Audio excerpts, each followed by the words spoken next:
we have a huge announcement, and that is that they found over 26,000 absentee ballots that were counted illegally. And Patty's going to describe that. So this is just phase one of our efforts to look at this information from Detroit. But already 26,000 just from Detroit. It's really a huge development. We have the facts, we have the goods, we have the envelopes, we have the absentee copies of the absentee ballots. What's up, everybody? Welcome to the show.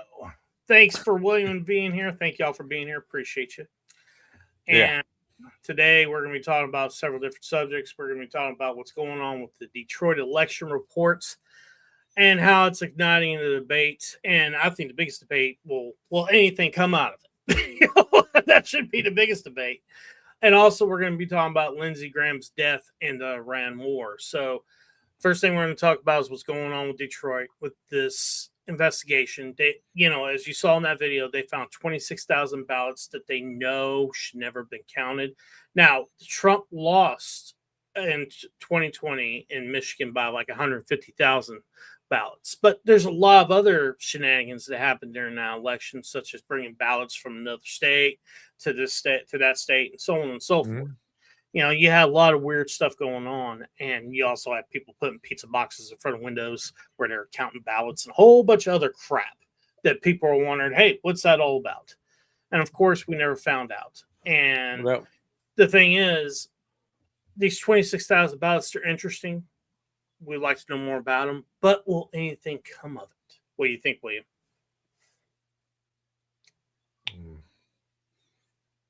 I don't want to be like Debbie Downer, but there was a thing, I forget what state it was in, but some court ruled that, hey, your investigations are null and void because the statute of limitations have ran out for this kind of stuff. Well, statute of limitations, I mean, the Supreme Court, right after the election, I think it's like in late December, early June, they made a decision saying it doesn't affect the elections anymore because elections are over. You should have made this claim before the election. So the thing is, I like talking about the 2020 election because I don't think it needs to happen again. And there's certain things we need to do to stop it. That's the reason the investigations are important, to see how they did it in order to prevent it from happening again. But the idea that some people have that we could fix what happened in 2020, look, it's unfixable now. It's already happened. It's history. Yeah, and anybody to be held criminally accountable for it, the statute of limitations have now surpassed all that. So you're going to have to figure out a way to. It could have been done easily.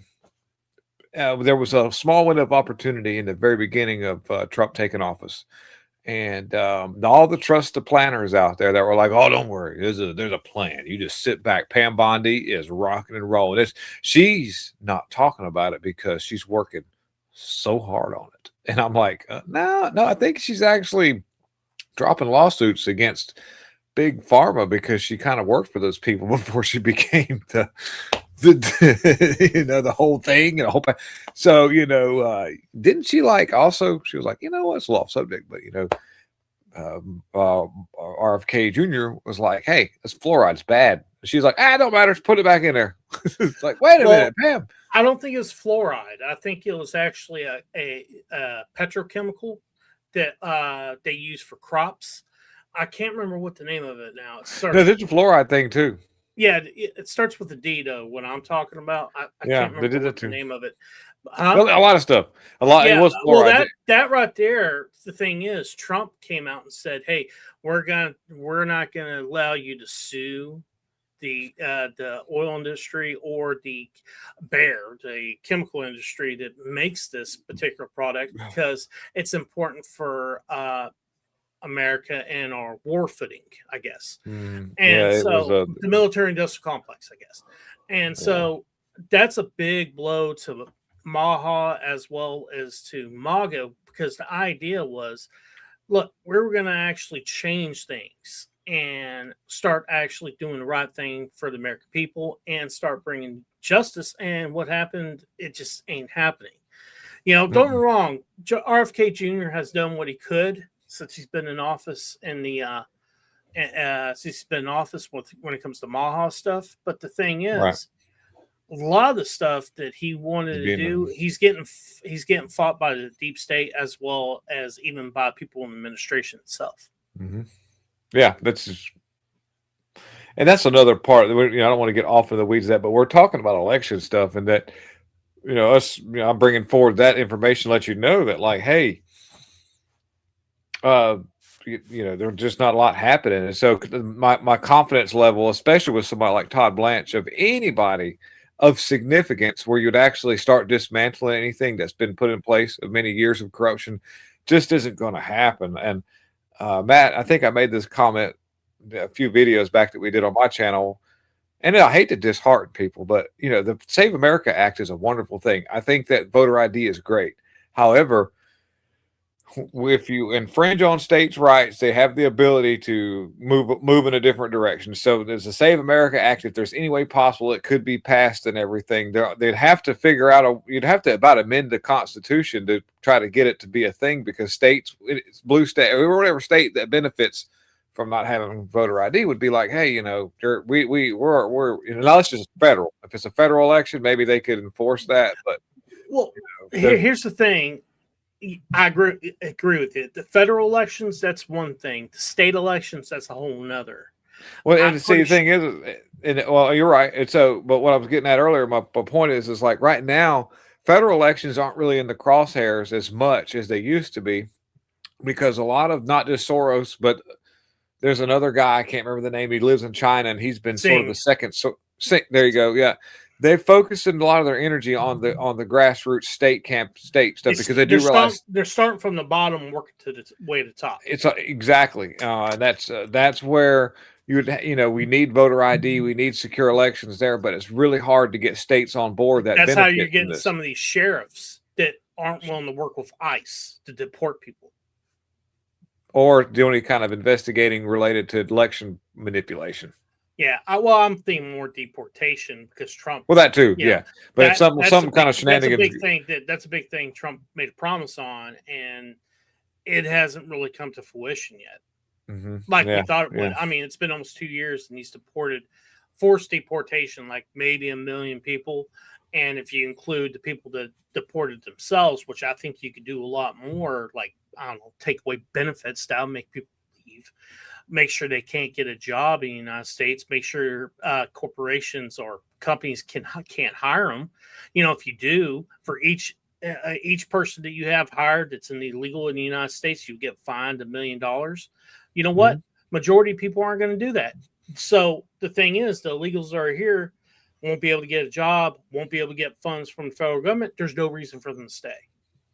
Yeah, but then you'd have, just this is how this would play out. If that were to be the case, then our Mockingbird media, which would, like, recently, and I'm not trying to go too far, they had an incident with ICE here today, some kind of shooting. So this obviously just a little bit of movement that's been going on. This is a whole thing. It's going to be another situation where somebody charged the ICE agent, I think, with a vehicle. The media is going to spin it like, ICE is just bad people, and so they're just trying everything they can. But what will happen is if we had real enforcement like that, so far as just making people self-deport, you would have the media would come in there and say, look how awful America is to human beings. Look, this man here is homeless because he can't get a job. They'll do that either way. I know. Well, I mean, I'm not disagreeing with you. So you might as well go ahead and do it anyway. But anyway, let's go ahead and get back into these election things real quick, because I got some videos to show on that. I got another one with Steve Bannon talking to, what's his name?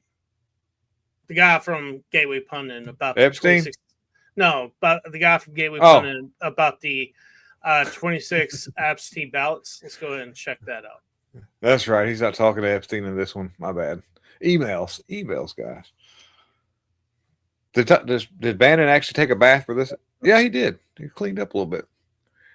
Hoft, what you guys have done the last 6 years is nothing short of magnificent. Talk to me today about what you're revealing. We got Phani McMurray on, we got Phani on from Trust the Vote or Track the Vote. we've got your team. So tell me, give me the overview before I go to Patty and Phani. Fantastic, Steve. Thank you. This is really exciting today. I came on your show back in September and I announced that Yehuda Miller, an activist from New Jersey, had secured over 1 million documents from the 2020 election in Detroit, Michigan. Since that time, Patty and Phani took charge of the efforts to go through these ballots, these envelopes, the rest of the information that was secured, including I believe we have QVF files, tapes, and the tapes are from each precinct in hold Detroit. it, but hold it. I want to make sure people get the narrative here. This is what they called you, the biggest wingnut of all. You're out there yammering about Michigan. You're a kook. You're a wingnut. They're suing you for every different thing. But eventually, you got the receipts, right? After a long struggle. And this is what's so important about what happened in Fulton County. This is what's so important of what Pulte and John Solomon are looking at. The receipts are out there. Just good people have to get their hands on them. So you had a long struggle to get the receipts, and then you turned Patty and the team loose, correct? Absolutely. And Patty managed over 100 volunteers in Michigan. They went through the envelopes, and that's what they're reporting on today. We have a huge announcement, and that is that they found over 26,000 absentee ballots that were counted illegally. And Patty's going to describe that. So this is just phase one of our efforts to look at this information from Detroit. But already 26,000 just from Detroit. It's really a huge development. We have the facts, we have the goods, we have the envelopes, we have the absentee copies of the absentee ballots, and so it's great that Patty and they work so hard. I can't tell you how many times I talked to Patty. She's just.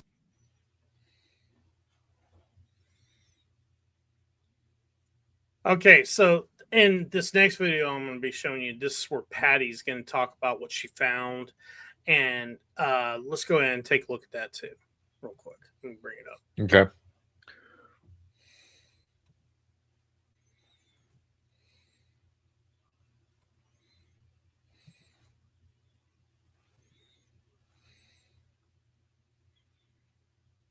Years. Turn to Patty. This is exactly like Fulton County. This is exactly like all those patriots down there we've had on the show. These are people that have stood in the breach for years and years and years and years, and they've had no support whatsoever by the official Republican Party. Okay, they've had no support. These people, just like in Georgia, these are patriots that are not going to back down. This is what the American Revolution was about. There's every opportunity to quit. There's every opportunity to go back to your home and just do your own business. But they refused to do it 250 years ago. And that's why we got the greatest country in the world today. It's in Georgia and in Michigan. Patty, tell me about the extent of this and the scale of it, ma'am, of what you guys have done and these accomplishments. Put it in people's faces. Where are the candidates in Michigan talking about this? Rogers, if you want to win the Senate seat, you better get all over this. If you ignore this, then, dude, you're going to crash and burn. Patty McMurray. Yeah, first of all, thanks for having me on. I appreciate it, Steve. This truly is a grassroots effort. We do have over 100 volunteers that have been pouring through documents that were obtained via a FOIA lawsuit. The city of Detroit and Wayne County originally rejected the FOIA request, so Yehuda sued them, won the lawsuit, and came back with almost 1 million documents from the election, from the 2020 Detroit election. I was a poll challenger there. Jim and I have reported extensively. We've broken almost every major story out of Detroit as it relates to the elections. And as you mentioned, we've been mocked and criticized for our efforts. Even though every single time we break a story, we always bring the receipts. In this case, we really brought the receipts. And the beauty of this story is that the receipts came from the city of Detroit. So the evidence that we were working on was provided to us by the city of Detroit. And in the article, we go into a little bit more detail, but the thing that we've been primarily...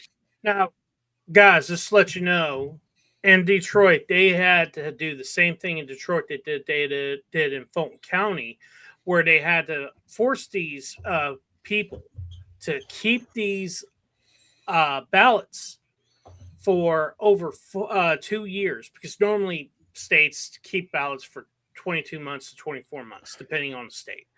And they have kept these ballots for almost 5 years now, actually 6. And thank goodness for that, because that allows them to actually look at the ballots and determine what's going on with them. Are they real? Are they fake? What kind of shenanigans was happening in Detroit back in 2020? And this is important because you want to prevent this from ever happening again. And this is one way of doing it, to see how they did it. And not only in Detroit are they able to do this, they're starting to do this also in Fulton County, obviously. But one place they didn't do it at, which is quite a shame, is Maricopa County. Yeah, that was that dude passed away. That district attorney who was working at what was his name? He wasn't a district attorney, he was the attorney general. Yeah, there you go. Attorney. He was that was Brnovich. Yeah. Dang, that's weird, ain't it? Because you reckon that sauce got him? That Fauci sauce took played a role. I don't know, possibly, but I think what happened with those ballots. See, they had the audit that went on for about almost 6 months after election. They were promised we're going to find out the truth about what happened and so on and so forth. And they pretty much did. But the thing is, it's an example of the courts being weak. Well, the thing is, once someone's in office, because it didn't, my point is there's no constitutional remedy to fix anything when something like that happens. When it comes to a stolen election. Not only that, it's only Arizona that they found out what happened. They didn't find out what happened in Georgia till recently. The same thing also in Michigan, Wisconsin. Well, if memory serves me correct, there were states that were looking to do a Maricopa style audit. And then after the Department of Justice and our military got involved with intelligence planes that flew around the place the whole time, intimidation from federal authorities, and then lawsuits that later follow suit, it kind of deterred other states from doing that. The lawsuits was actually filed and led by Mark Elias, who's a Clinton attorney, a Clinton ally and attorney. He was also part of the Russiagate hoax as well. But anyway, he's the one that actually was doing most of these lawsuits when it comes to these states. When it comes to either way, there was an intimidation campaign that was ran. He's the one that was preventing a lot of these states from being able to do what Maricopa County did when it comes to these forensic audits. That's the reason you didn't see one in Georgia. That's the reason you'd see one in Wisconsin, because those are 2 states we're talking about doing it. Michigan and Pennsylvania. Mexico and Pennsylvania was not. Now, Mexico, you're talking about New Mexico. You're talking about one particular county. And even if they did do it there, the thing is, it wouldn't have been enough votes to win the state anyway. Right. And so I think that would have been a waste of time, be quite honest with you, and waste of resources. I think that resources should have been better off being used in either Wisconsin or Georgia. But either way, the point is, I even brought this up whenever, and the heyday of when it was going on, I was like this, I do not see the point in pushing the idea that you're going to be able to change who's the president of the United States 6 months after the election. Because first thing, say you prove that there was fraud and at least 3 states should have changed and go to Donald Trump. The problem is there's no repercussions in the Constitution that allows you to do that and allows you to actually put someone in power that should have won. There's nothing there. So, and a lot of people kind of poo-pooed on that, got angry I said that. And I was like this, look, I'm not going to lie to you. I'm going to tell you the truth about what the Constitution says and about what you're allowed to do and what you can't. There's nothing there that allows you to do that. Now, the thing is, the reason you had January 6th happen is because the main purpose of it was to prevent them from actually investigating in Congress when it comes to what happened during an election, because there's the 1877 Act. That right there would allow the House, Senate, and the Supreme Court to choose delegations that would go into this investigation. And the investigation would last until they actually found out the truth, which would take a month. So what you're getting at is the one and only chance that we had at any kind of mitigation in the situation would have been when they were. By the way, Pelosi fixed that. Was whenever the electors, whenever they're whenever they're certifying an election in right. Yes. And it's sad, but now that's been completely annihilated because they did did they do a constitutional amendment to make sure that it was? What they've done is fast tracked it, where they're skipping a lot of that stuff. But the thing is, they can't change that amendment without another amendment, and that would take 2/3 vote in both the House and Senate to do that, and you're not going to get that. No, so now there's no way to contend a manipulated federal election. Actually, no, there is. They still allow you to do that. They just fast tracked it a bit, where it's supposed to be like just straight there. But the thing is, if you have a problem, you can actually slow it down if you want to. Really, in my opinion, it hasn't changed all that much overall. But a lot of people are going to argue it has. But the thing is, in order for you to change the Constitution, you got to do an amendment. In order for an amendment to happen, you have to have 2/3 vote, and they've never got that. Yeah, we'll never get, the time to do amendments is whenever you have a great, powerful majority. Now that you could have bad things come out of that, or you can have good things come out of that. But the unfortunate deal is what people fail to grasp is there are a lot of good things that Trump has done, but they're all executive orders, and those are only temporary. And we've had a pretty decent majority in the Republican Party that could have easily codified more than half. So, some of it, quite a bit of it. Maybe some of it may have been overturned by Supreme Courts later on through lawsuits and all that. But at least, they could have got something done. But they've made it a point to do absolutely just the opposite of nothing and side with Democrats and actually work against the Republican Party, their own party. Well, I'm going to have to defend one thing. I think Trump has over, 400 executive orders, and Republicans have only codified 50 of them.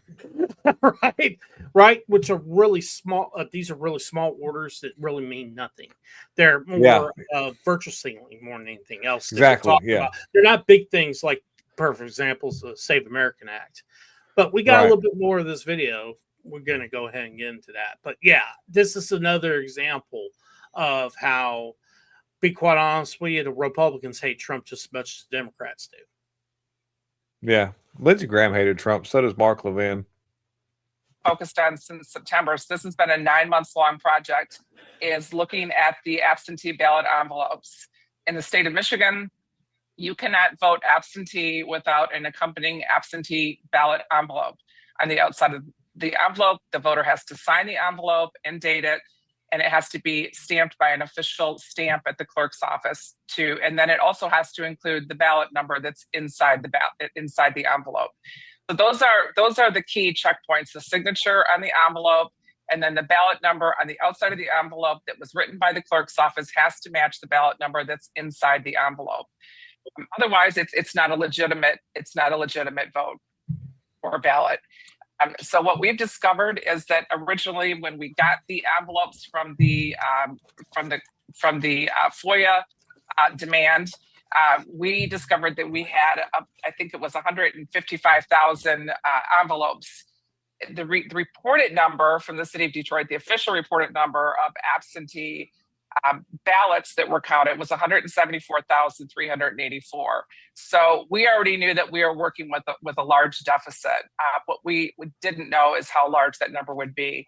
I'm going to let Phani jump in and explain what he did. But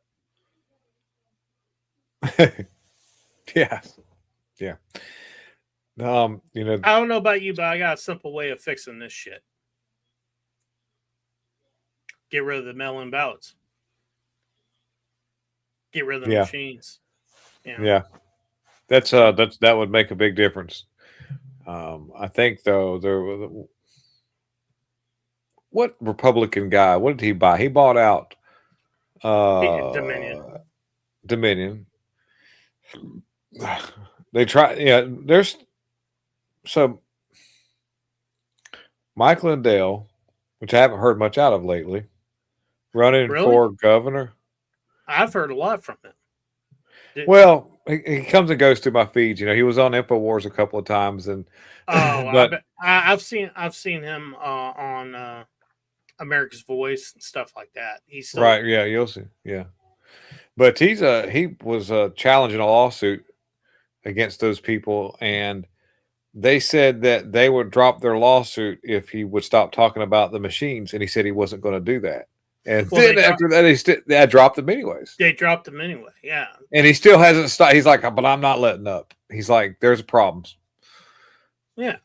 Well, the thing is, the guy who bought it is supposedly friends with Trump. I don't know if that's true or not. But if you look at the polls when it comes to a Republican primary, which is going to be August 11th, the Republican primary in Minnesota is August 11th. He's in first place right now, by like 6 or 7 points. It just depends on the day and what the polls are saying. But last time I saw it was 6 or 7 points, and I think he might be the nominee. If he's the nominee, will he win? Will he lose? Well, first of all, Matt, you have a great take on this. We talked about this before. We've got a lot of really strong people that have been running that are outside of the establishment for some reason. They're going to screw them. They're not going to donate any money to them. The RNC won't. The RNC won't donate any money, but it seems like they always will put in the establishment. They use They use algorithms with the machines. They use mail-in ballots to back it up and backfill it with people that haven't cleaned off the voter rolls.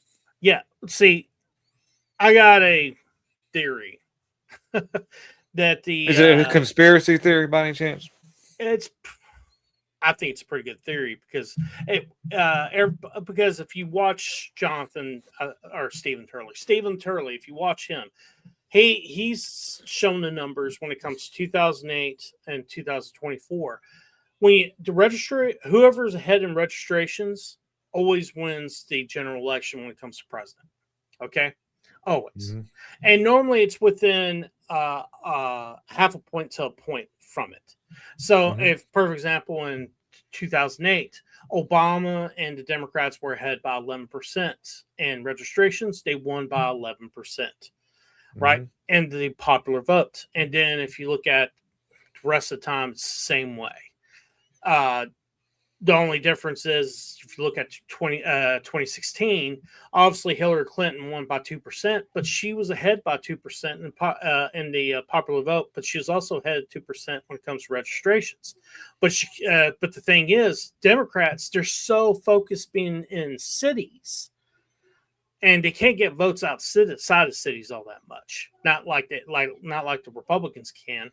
It's to the point where they're only in they're focused in cities and certain states to the point where they have to win the popular vote by at least 4 to 5% for them to win a presidency.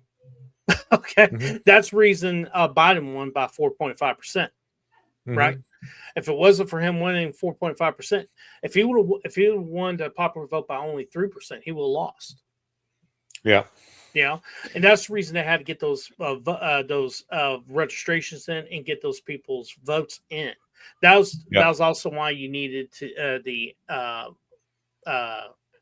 I was going to say absentee voting, the mail-in voting. The mail-in voting is really important part of this algorithm they have created with these machines, exactly, and the registrations, in order to make sure that the Democrats can win these elections. Now, if you look at 2024, the Republicans were ahead by about 2% when it comes to registrations, and would they win by about 1.5% when it comes to popular vote. Yeah. Trump did. So I think you're going to see this keep on going when it comes to presidency. Now, when it comes to House and Senate, I think it's actually done a little bit different. House, Senate, and also lower races. I think it's more set up where the algorithm's set up for the particular candidate that is the incumbent. And so whoever's the incumbent has that algorithm set for them where they'll win almost every time, whether it's so the only time the algorithm doesn't work though for them is in a primary. That's when you can actually get them out of office. Perfect example is you look at for Democrats, they have lost their primaries. You also have at least a couple of Republicans that have lost their primaries too. And it's because the algorithm doesn't work in that way because you don't have Democrats and Republicans voting at the same time. Generally, they're voting separately. Right. Which sounds like they'll be changing some tactics or figuring out a way to do that together because some states do that. Well, at that point, in my opinion, the primaries are actually bought off by big money. You know, that's what I think happened to Lindsey Graham. That's also what I think. I'm sorry, Massey. It happened with Lindsey Graham also, and some of these other places where you're like this. How could this person win again? And then you have places like the Democrats where they have gotten rid of the incumbent that was actually taking big money. So like, have you not noticed though, and this could be just coincidental, but there'll be certain areas where they kind of have an idea who people are going to vote for. And if they feel like that person's not going to be their guy, then all of a sudden the machines have hiccups. Something weird happens. Yeah. Sometimes you have the machines that aren't working properly. They run out of paper. They have a Sharpie gate incident. Yeah. Something weird. Yeah. Like they like because they already kind of get an idea, how would they have it? How would they have this inside information of like who's going to vote for who? And I'm going to tell you, I have a pretty good idea that there's a good chance that some of these things that you're using right here report back to a system that kind of records your opinions and says, this guy has this opinion. He lives in this area and there's a lot more people like him. This is an area that we need to focus on for strategic machine failure so that we can kind of suppress a Jim Crow style, a digital form of that to keep this guy from being able to get, maybe that's just something. Even when they do polling, a lot of that stuff is kept and sold to campaigns, and they use this to set demographics out where they can know where their voters are and when they're not. That's why whenever they ask me questions on like polling and stuff, I don't want to answer them because it's bad enough you can collect what I'm doing on this right here. It's not enough. You got to call and ask me. You don't know. Just look. It's all right here. You see my likes and my hearts and my ups, do's.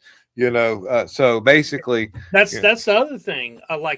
For example, if you're one of these people that watch a lot of YouTube, the thing is on your account, they sell your information from your account when it comes to the stuff you watch to other people, and they can look at what you're watching, determine what side of the aisle you're voting on, and whether or not you might be more pliable to vote for a Democrat or for a Republican, whatever it might be. Or put on a dress if you're a man. Yeah, whatever it might be. That guy goes with whatever it might be. anyway, my point is, it's one of those things where our information's being pretty much sold to actually determine who they think you will vote for, and they'll push you in certain directions. Cut your brake lines.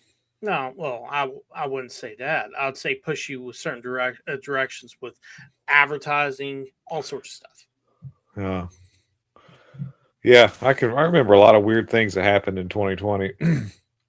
Brian Kemp's daughter's boyfriend car just bumps into a bus and explodes like it was hit with a Scud missile. Wasn't that Brian Kemp's daughter's boyfriend or something that was working on some kind of something? Then the barn burns down. The barn just burnt down. Oops, Well, Are you talking about where there's ballots in a barn and stuff? I remember yeah. that. I don't think that was in Georgia. I'm pretty sure that was Karen Fann's daughter. I remember somebody was. Some had an accident, and the dude was working on some campaign stuff, but apparently he must have knew something, and all of a sudden, his car has an accident, a small minor accident, that the car just completely looked like it was melted with some kind of thing. So the whole front of the car was just completely exploded. Like, wow, this is very weird. He just died suddenly. Yeah. My wife found us. I put an advertisement out on my thing because we anybody that happens to watch this, thank you, because we're kind of we're restructuring some of our techniques here. We've got stuff going on behind the scenes, and we're going to go ahead and change subject on something else. Shift a little gears there. We're going to shift gears. We're going to go to Lindsey Graham's death. Now, I think me and William have different opinions on what's going on here. I tend to look at it and be like this. No, I mean, I'm like Lindsey Graham at a ladybug factory. I'm very open-minded. I'm very open-minded too. But here's the question I have. A lot of people believe they could have died in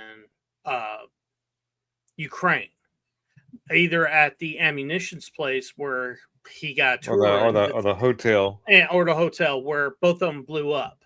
At some look and see if we have a missing male escort. That would tell us a lot. Well, I'm pretty sure all their escorts are out of town.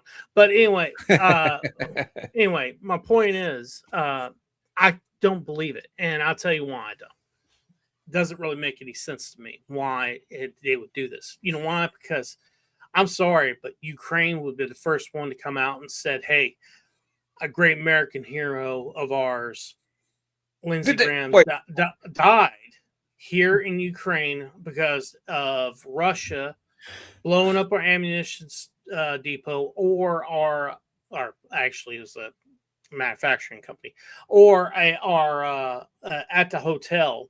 The cowards killed him and several other people.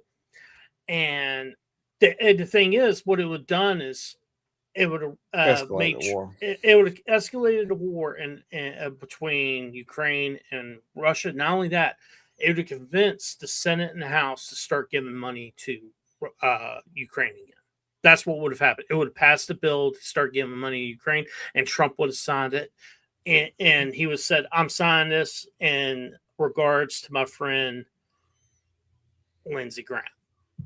That's what really good and dear friend who always stood by my side 24/7, who never spoke against me once. My point is, the deep state would never have allowed that kind of a crisis go to waste. Would never.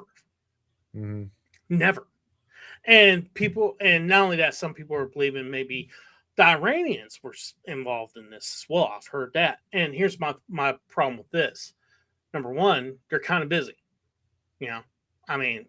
And number two, they don't have the sophistication as the Russians or the United States or the Chinese to do something like this and make it look like a hard. Yeah, the Iranians aren't very espionagistic. Well, I would say they're more like the mafia. 2 shots in the back of the head, they're done. They're more like that. See, Russia has very espionage technologies. So does Israel. What if Israel did it? We can blame everything on them anyway. See here, you know why I've come to the conclusion that didn't happen is because Alexander Dugin, who's who's Vladimir Putin's brain, said he thought that Mossad did it, and I was like, that tells me Mossad had nothing to do with it. Number two, why would they get rid of their biggest person in Congress? The best I can figure is somehow or another Lindsey Graham might have double-crossed. Because people do this stuff. Maybe I threw this out there in a comment section just to get people to talk a little bit, because sometimes I just say off the wall stuff and I don't really, at this day and age you can just do that, just to see what sticks. And somebody asked me, who do you think took out Lindsey Graham, and they gave several selections in their little X poll, and that sounds weird, X poll, but anyways. their Twitter poll, and Russia, Ukraine, a couple others. I said it was Israel because he double crossed them. Now, like I said, nothing to back that up. But what if he did that? What if he said, you know what? Somebody offered me 65, an unlimited amount of bubble wands that I could take to Disneyland to try to entice a smaller person to come with me on one of these rides. Okay. And all right, let's get in. Okay. Here's my thing with the whole thing. No one knows when your expiration date is. Well, if you take a bunch of Fauci sauces like you saw him doing, that kind of escalates things. Look, only God does. Mm-hmm. And I look at it and I'm like, his expiration date just happened to be that day. And and I'll be honest with you, I've decided to look a little bit deeper into the timeline. The timeline fits. I'm sorry, it does. People that are saying the timeline doesn't, it's because they want something to be there that's not. Well, we like to toss the ideas around the old back of the building, but like, well, there's some people who are trying to get clicks off of it too. Oh yeah. And trying to make money, and guys, you can tell we're not making money off this. If we could, they'd take it from us. But dude, so what I do find quite humorous is like they were talking about, can you believe that Iran threatened Trump's life? Like they would assassinate Trump. And I don't want Trump to be assassinated, by the way. I'm just saying, but let's compare apples to oranges. What happened to all of their leaders when they came to the table to negotiate? Just in the world of like, hey, can you, I'm not saying that anything should happen to Trump, but let's just take a 50-foot view and look down and say, well, I can kind of see. And then on top of that, Iran was making fun of the fact that Lindsey Graham is no longer around anymore. And I think it was libs of TikTok that were like, people are Iran is celebrating the such and such a Lindsey Graham. And I was in the comment section, I was like, I think 2/3 of America might be as well. You've got to, that's the sad thing about it. I'm not, wishing bad on nobody. I'll say this. I think about 2/3 of America might be indifferent to it. Yeah, they're not really losing any sleep over it. That's for sure. That's exactly right. they're like, oh, another warmonger gone. Shit happens, Don't get me wrong. You've got the boomers out there that are just, so. And then you have the governor of South Carolina. He chose his sister to replace him. Here's the thing. Trump came out and he's like, I got a great idea who should replace Lindsey Graham. And it should be his sister. Right. Well, then you hear the governor in his speech. I have the speech. I don't see the point in playing it. But anyway, in his speech, he was like this. I had this idea that his sister should replace him for the interim seat for right now. And so after he made that decision, he called her, made sure she was okay with it. Then he calls the president. Tells him the idea, and the president's like, that's a great idea. And then Donald Trump puts a True Social out saying it was his idea. Yeah. Leave it to Trump to boss man. Like if you put a suggestion in the suggestion box at one of his companies, he's like, and this was my idea. Like, my idea. Damn. I was the one that said we need little rugs for our feet that hurts our knees. Dude. Yeah. I've got a great idea to increase production at my companies to make my Trump vodka. We're gonna have little cushion rugs for these people so that their feet doesn't hurt. No. We're gonna have cushion rugs for their fucking knees, so when they're bending down, shuck them out. They won't hurt their knee. So that, and Trump takes credit for that. Of course, that was the suggestion box that I came up with. I was like, my knees hurt for whatever reason. Matt. But so yeah, so there's that. But the thing is like we were talking about this earlier on the phone, because that's how rich white girls say phone. They go phone. And they're at home. They're at home on the phone. At home on the phone. Yeah, so her political experience is not really existent of any sort, other than the fact that now here's the thing. bless Lindsey Graham's heart. He did actually when he had some his parents, or no, they're not with them anymore, and so in an early age, yeah, I'm trying to think of a safe word for YouTube because everything I say just triggers YouTube. Passed away. Works. Okay, well they did that. So she at 13 years old. I'm not sure exactly how old Lindsey Graham was, but old enough that he kind of took the reins of being the father figure in her life. And then through his political career, she was right there and sort of looked up to him. She pretty much, is on board with this neocon ways. I'm sure even if she's not. Considering the situation that she's in now, that you're not going to see anybody that's going to shake the tree of like political correctness and say, "Hey, I'm going to tell you right now, no one can be any worse." That's I'm just telling you, no one can be any worse than Lindsey Graham when it comes to that shit. I thought it was about who they chose could be no worse. I'm like, no, I'm talking about being neocon. So if she's this. Yeah, because Lindsey Graham, like the day before he checks out, he's like, "Yeah, we're unaliving people and lowering your taxes. I sleep good at night." I'm like, well, he said that about a year ago. Yeah, was it a year ago? Okay, yeah. Well, it was about a year ago where he said that. Yes. Okay, well, this was and I'll be with a certain country that till the day I'm no longer with us. Like I said, I can't say anything on YouTube anymore because it's immediate crush. But speaking of that, though, about the 2020 election, Trump, he's supposed to be having a speech in the Oval Office on Thursday, which I'm going to cover it. So come and watch it over here. But anyway, and he's going to be talking about the 2020 election, about the war in Iran and that thing. So we'll see what happens. And supposedly, what he's going to talk about in the 2020 election is that he's going to announce there's foreign interference in the 2020 election. And my reaction's, no shit. What does the investigation tell you? Who did it? Are you going to talk about that? That's the question. That's the, I guess, $30 million question. Are you going to actually name names? Are you going to actually try to go after people and prosecute them for it? The people that were involved in the United States? What are you going to do? And I already know what he's going to do. Nothing. Yeah, he's going to say, I've actually criminally referred all this stuff to our acting AG right now, which is Todd Blanche, and Todd Blanche is over there like smoking a cigarette.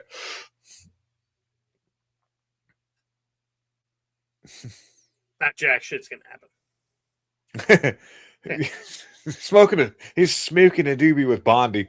Yeah, they're just sitting over there like Hunter Biden because he wanted to get the hand back here. The thing is like what the problem we run into is when nothing happens to this kind of corruption. There's a couple of reasons why, but of course it perpetuates more of this stuff to happen. But you and I had a little bit of a thing, and this isn't going to fall good on the ears of the people who are Trumplicans. Don't get me wrong, I voted for the guy. Okay, so I'm not, and I want things to be America first. The whole MAGA thing is a little bit worn out. That's why the channel's called America First, American Only Podcast. Right.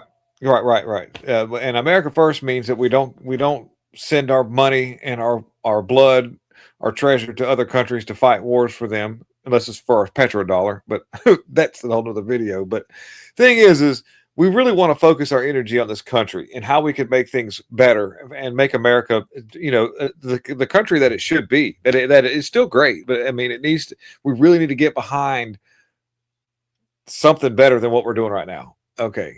So the deal is if Republicans were to have gained control of this apparatus, this jumpsuit apparatus of voter manipulation, would they use it in their favor to try to fudge for the fact that they've done some really piss poor things in the past few months or year or two that have kind of turned off a lot of the voter base that they had, which were a lot of the people who are independents, the young people, a lot of people who were just tired of the system that came in there and really got Trump over the edge, even though they were using algorithms in the 2024 election. If they, if they could have got it, they would have, but they realized there was just no way to climb that mountain.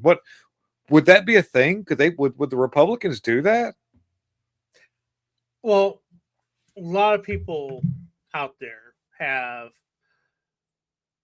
have the thought process, the ends justify the means, and that's Right. people in both parties. So, and Trump has that viewpoint on things too. He's done a lot of things in office that I agree with, and he's done a lot of things I don't agree with. He's done a lot of things that are unconstitutional.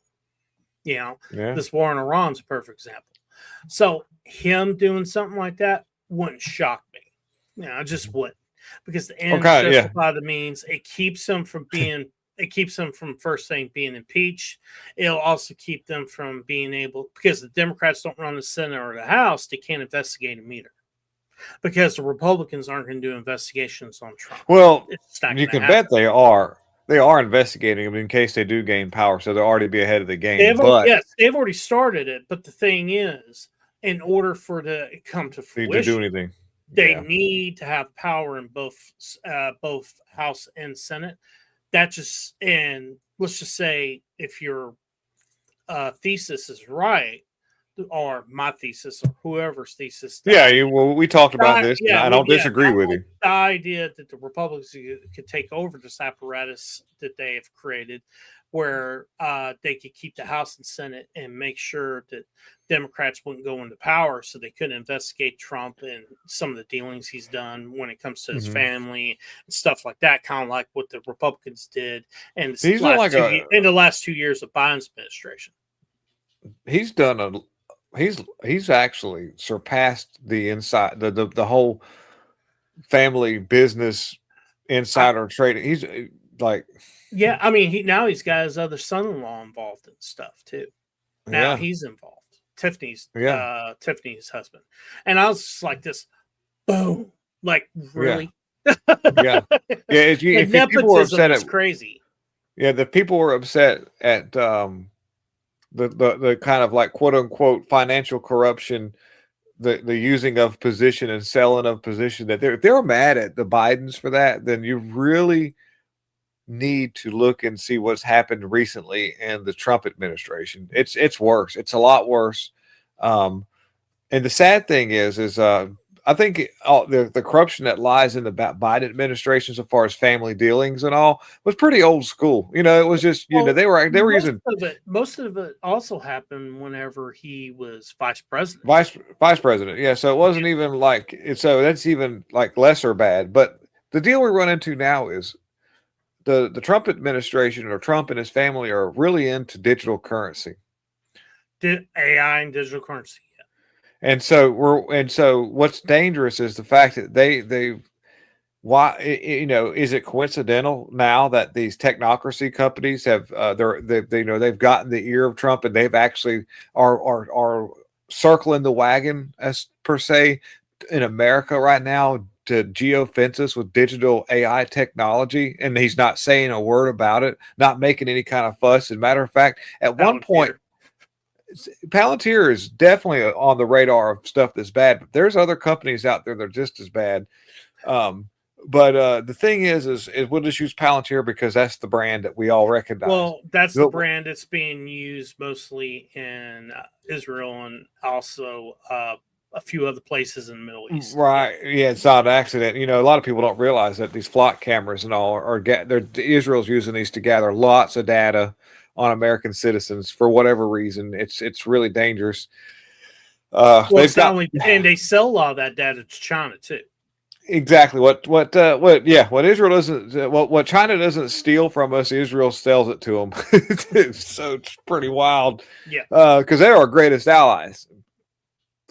And so the thing you run into, like I said, is that there's a lot of players, a lot of key players that people aren't really acknowledging because they're just so fixated on the fact that Trump, which, don't get me wrong, I voted for the guy, but whenever something happens, that's like driving a motor with a connected rod about to come out the side of it. Stop. Let's look at things. Something's wrong. Don't just pretend, it's this a 350, and you just don't. It's knocking real bad. Something's wrong. We've got to really take an assessment here. And between the insider trading that's compromised Trump's legitimacy in his presidency, could drive him to do crazy things, because whenever people do criminal stuff, they have to cover it up, and they have to deal with people who deal with that, and those people are criminals themselves. And so that ends up putting yourself in a position of being compromised. And now, with, like I said, I'm really just concerned at this whole digital push, geofencing, technocracy that's winning hyperdrive that we never even. Yes, some infrastructure was being put in place during the Biden regime, but you are looking at a pedal to the metal, top fuel dragster, wide open throttle of digital push. And just this also explains why Trump is so interested in like Vancouver, who's trying to get independence from Canada. He's also interested in Canada itself, and also Greenland. And the reason is because it's cold there.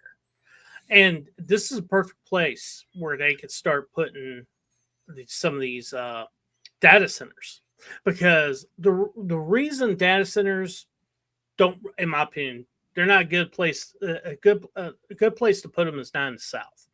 It's too warm, it's too hot, and they use a lot of water. Okay, if you put them somewhere up north, they'll use less water because it's naturally cold. So I think that's another reason he wants, places like that, especially Greenland, because not only does he want the oil and gas and the precious minerals, it's also a good place to put data centers because no one lives there either. Yeah, there's natural resources like gas pockets and all that you can use for generating electricity that you don't have to pipe it in. Yes. They did that with like some of the larger HARP transmitters. They put them in certain areas that were located near energy sources that were already right there, oil, gas, different things, because they use so much power. I do recall that, but that's off subject. But long story short, either way, these data centers aren't for our convenience. They're not to make us, they're not going to bring freedom. No, they're part of the 2030 project, in my opinion, in order to spy on people in general. But since it's America, it's in order to make sure you can do a social credit score in the United States. Right, you're right. When you're going to implement a digital currency that's controlled by the government, you've got to have a lot of information on people so that they can, qualify under a certain digital. So that means you have to gather a lot of data, and that means, basically that you got to have a lot of place to store, memory. And so that way you can go back and log in and say, oh, well, look at you over here, liking that whole post about how this certain country has been genocide in this other country, and how they were sold not even legitimately, even a real country. They were put together by the Rothschilds and organized crime back in the Prohibition era, and they stole a bunch of our nuclear technology that they won't let us look into. I mean, you start liking posts like that, your digital credit score can drop significantly. You might even find yourself a little homeless. All right. We're going to go ahead and go to the other subject I want to talk about. Let's shift some more gears. It has to do with the Middle East. And after we talk about this, it's going to be in the show. And this is the Iran war. Well, as most of you guys know, this thing's back on again, right? They're attacking us. Back on. Well, the reason I say it's back on, because it's intensified on several different fronts. Now, I've done some research. I've watched some shows that are talking about it. And one thing that I found interesting, it looks like the United States is going to put troops on the ground in Lebanon. And see, what happened was about a month ago. Wait, I have to raise my hand. I got to raise my hand. Well, let me finish telling people what's going on here. Lebanon made a peace deal with Israel, right? This is Lebanese government. This is not Hezbollah. They had nothing to do with it.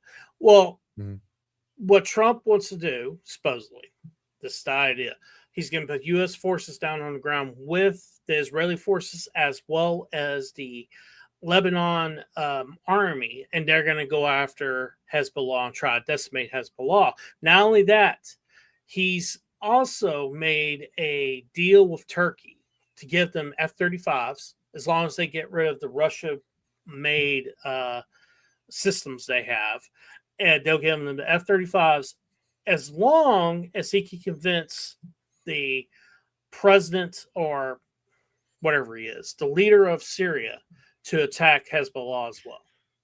Okay, so that's happening as well. And not only that, today, anyway, what were you going to say before I get into the rest of it? So if our American troops are in Lebanon, that Israel currently keeps carpet. Well, they're not there yet. They're not there yet. They're going there. Well, okay. What is this? This opens up the door for another USS Liberty, because because we already said Trump is part limited. No, we're going to be working with the Israelis and the Lebanese. But hold on, listen. Remember we said something about how Trump being sort of part Lyndon B. Johnson a little bit? It's LBJ, yeah. Right, well, okay. LBJ was the president when that happened. No, but I'm saying, but he helped organize the strike against USS Liberty. Allegedly. I don't believe that part. But no, you ask some of the people on the USS Liberty survivors that have this thing. They understand that Israel attacked them, and they say it was an accident, but it was totally not an accident, because if you actually look into the whole details, and even Thomas Massey talks about how it was totally an attack that was definitely not an accident. A long story short, you put troops we call on the that ground in Lebanon. I believe it's called a false flag. But yeah. Yeah. Okay. So right, and the reason for that, because you needed to escalate things so that you could get your America to dig their heels in. So now we put American troops into Lebanon to go after Hezbollah, and then something happens, and all of a sudden, I will repeat it. It's not only U.S. troops going to be going. It will have Israeli troops with Lebanese troops, all of them together. Not only that, So wait a minute. Hold on. Wait a minute. Wait. The American troops is a really small group of people. But all it takes is like 3 of them to get blowed up for America to go. And so you don't think for 1 second that Israel won't say? Well, that's the point. It's the point. The point of it is to cause nationalism. But anyway. Today, what happened between the Yemenis, or Yemen, and Saudi Arabia? Have you checked that out? No, it's hard to keep up with everything. Okay. Saudi Arabia got bombed by the Yemenis. What happened was the Yemenis government, who are different from the Houthis. The Houthis have also there in Yemen as well. They fight each other all the time, because one of them is Sunni, one of them is Shia.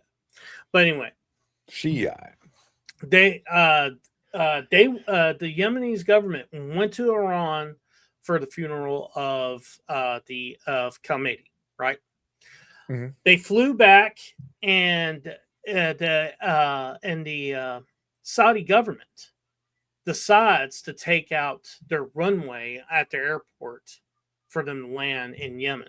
So they had to go to a different airport. And the Yemenis government said they'll face consequences for what they did.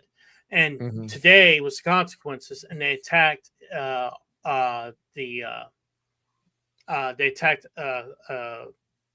Saudis. So now you have the Saudis and Yemenis fighting each other. You also have the Houthis fighting the Saudis as well, because they have decided to shut down the Red Sea. So that's getting shut down. I've said in one of my videos there'll be more closures of things coming up. Yeah, and so now so supposedly, I don't know if this is going to happen. It probably will. They'll go into the Red Sea and go after the ports of Saudi Arabia to take out the ships and stuff like that, and just take out the pipelines that are filling up these boats.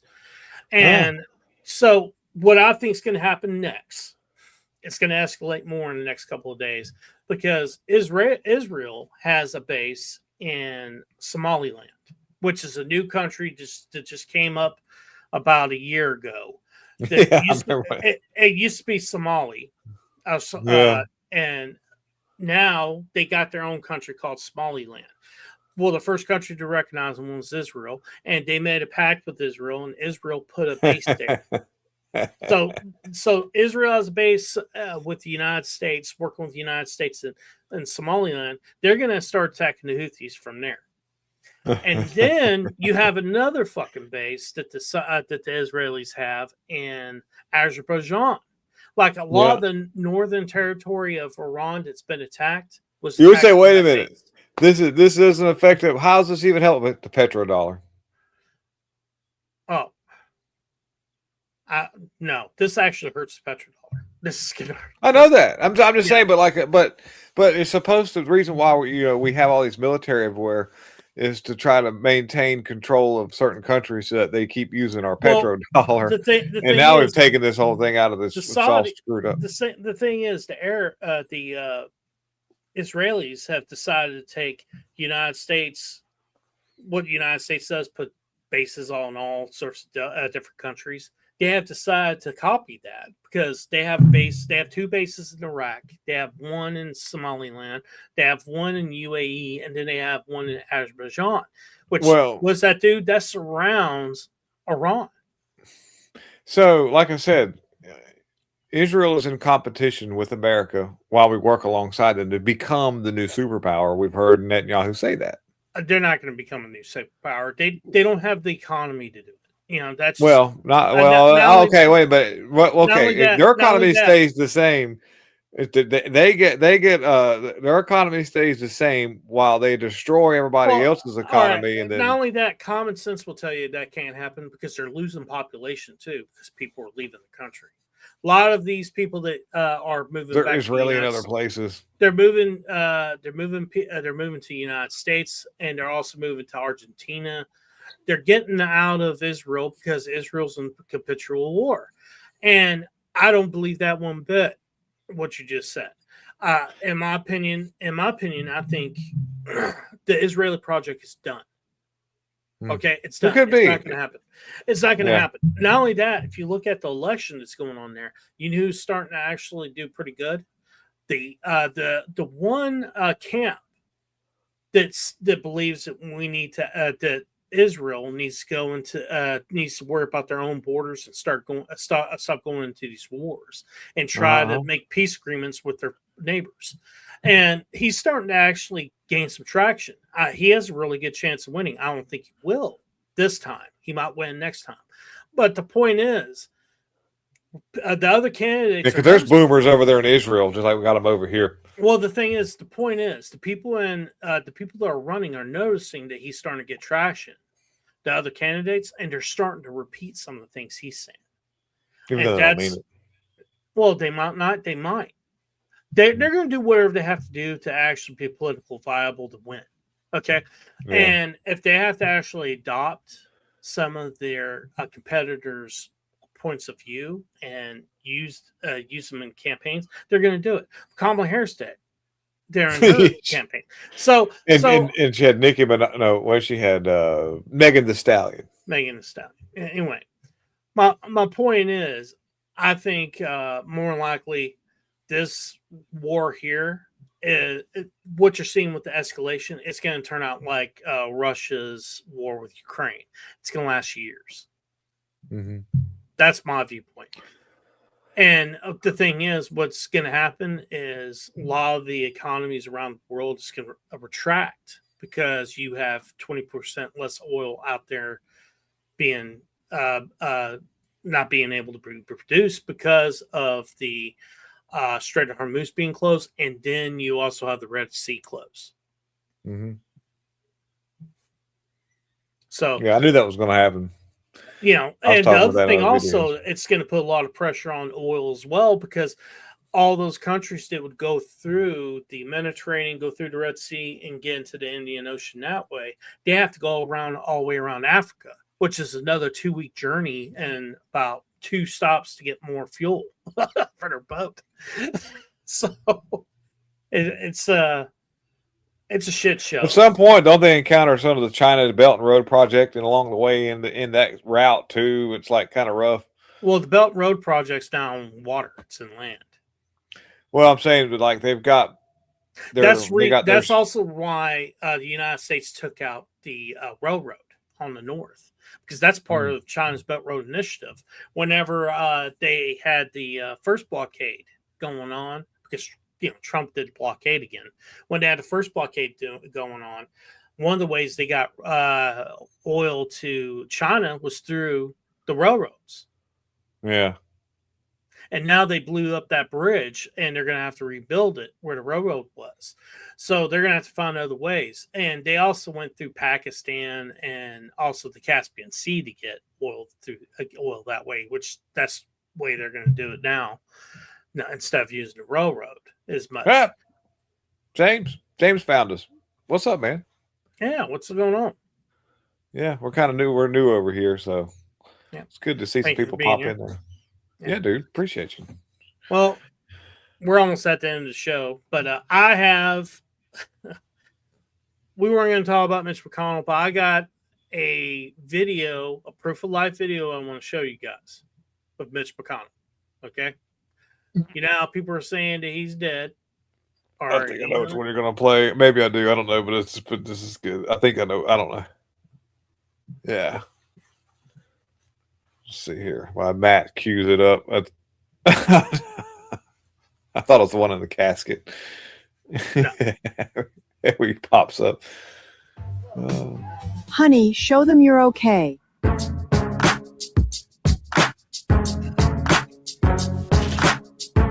See, I told you he was okay. Honey, show them you're okay. There you go. It's been said that was a photo from 2023, and it was just sort of shifted around a little bit. They added a newspaper in his hand with some editing, so it made it look like it was just the same. You know, he's at the same place, and he's wearing like almost the identical shirt, just slightly tinted a little differently. His wife has got her hand in the exact same spot. She's totally not still in China. Same outfit. Yeah. Well, she's actually in the United States now. She's been there. She's been in the United States. Got all her. She got she's already got briefed enough from the CCP party that she works for. She's been a Chicom agent for years. I mean, probably since day one. Well, the thing is, Trump didn't pick that up. She worked for him in his first administration. Yeah, he did some. I'm sorry, I can't help but laugh at it because the thing is, people need to know this stuff because a lot of people don't. Yeah, I know. What position did she work in his first administration? What, transportation or something? Yeah, it was wasn't chief of staff. I know that, but she worked right along. Right, I'm pretty sure transportation. I'm pretty sure that's what it was. Let me check. Well, what's funny is Asian people always hit the gas instead of the brake, run into a building. Matt's talking to the thing. Yeah. A Chicom, there was several. Well, what's worse, Chicom agent or somebody that was really close to Epstein, like Howard, like Ed Lutnick? Like, which one is worse? Can anybody figure that one out? It's like, yeah, she's a Chicom agent. Well, this guy right here was Epstein's right-hand man. He cut the grass for him. He made pies over there in the Epstein castle. I am right. I am right. She Transportation. Transportation secretary. Yeah. So what's worse, an Ed Lutnick or a Chicom agent? What's the difference? Well, I mean, at least she may not have been to Epstein Island. What's the difference? I don't. Either way, you're picking people that are corrupt. You know. But I mean, like so she basically just informed the Chinese Communist Party what was going on in the administration and everything, and did weird stuff. But Ed Lutnick, is transportation secretary. First thing, don't have a whole lot of responsibilities.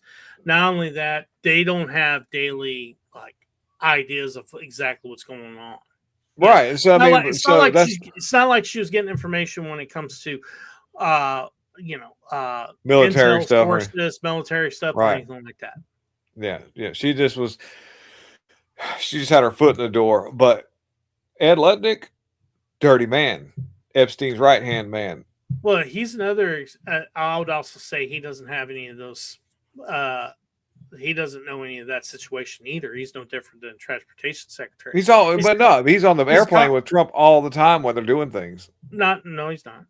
He didn't. No, he's not. He didn't go to Turkey recently. No, but like there's been videos whenever Trump was on Air Force One, you see a head letting it stick his creepy little head out behind him. Yeah, but that's every once in a while. That ain't very often.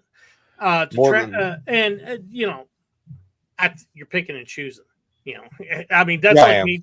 I mean that's like me saying that. I see a video with him and Lindsey Graham on his plane. And obviously, they're having a relationship here, even though he was on the plane once. I mean, Trump and Lindsey Graham pounding out some pound cake. Yeah. So, I mean, that's what gave him the heart attack and messed Drink up your his trap aorta. vodka. We go both ways. But anyway, I think my point is, Now you're picturing Trump and Lindsey Graham pounding it out. nasty. Don't. Who would be the pitcher on that one? Trump, Lindsey, of course. Yeah. Lindsey Graham's definitely the catcher. Yeah, definitely. But then Trump would notice the surroundment of multiple moles that they called ladybugs. But all right, we're gonna have to end the show. I'm done talking about that.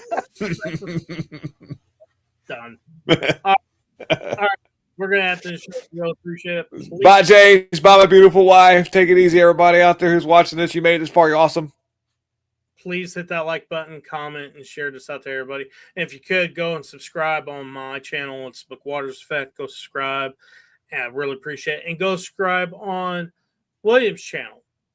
Ratchet Production Studios. Studios. Where you may or may not see me with a shirt on. But don't worry. It's still professional content. It's just You might even see something lick his nipple. We'll see what happens. We appreciate you. You will see. Peace. Yeah.